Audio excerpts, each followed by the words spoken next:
So I'm standing here in the Railyard, a few blocks away from Chabad building on Manhattan Avenue, opposite REI near the Barker Realty. And last night at this mailbox you see here behind me, there was anti-Semitic writing, Vax the Jews. And in front of the building there was another writing on one of the mailboxes. And it was pretty disturbing to see that. Who would write it and why would they write it?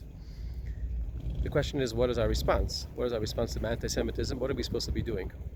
So, obviously, our response to anti-Semitism is we'll be stronger Jews, greater, more proudly presenting our Judaism at this place where these writings were found. We're going to be putting up a menorah. God willing, Chanukah is in a few weeks, November 28th, and we're going to be a menorah proudly displayed over here for everyone to see. So they should know that every time they try to hurt us, they will actually fail, and there'll be more Judaism and stronger Judaism. Tomorrow, we read in the Torah the story of Jacob. Jacob is traveling out of his homeland in Israel, Canaan, and he's going to Haran.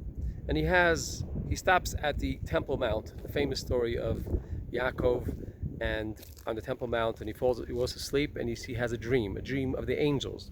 The angels are going up and the angels are going down. And this is a symbol, one of the symbols of this dream of Jacob was it was a prophecy about the future exiles and hardships that the Jews will endure, and yet they'll succeed, they'll overcome. And then God himself appears to Jacob and he tells him, your descendants will be like the dust of the earth, and you will spread forth north, east, south, and west, and God will protect you, I'll protect you, and you'll come back home. Question is, why is Jacob being promised that his descendants will be as the dust of the earth? What kind of promise is that? When Abraham was promised that his descendants will be as numerous, he was told as numerous as the stars in the sky, stars in heaven. That sounds like a breaded blessing. What's the blessing of the dust of the earth? And the important lesson over here is that the dust of the earth always stands, no matter what happens on top of the earth, no matter what kind of destruction, if it's a nuclear explosion, nuclear bomb, the earth still remains and exists. And the same thing with the Jewish people.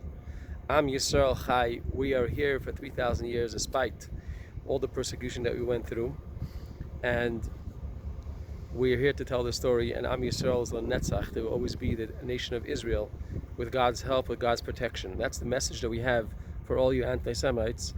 We're here from before you even thought about being here, and we're going to continue being here because God is going to protect us. And every time you write something or you do something against the Jewish people, we'll be even stronger, as we've learned in the past, stronger and stronger. May you have a good Shabbos and a very happy Chanukah as it comes by.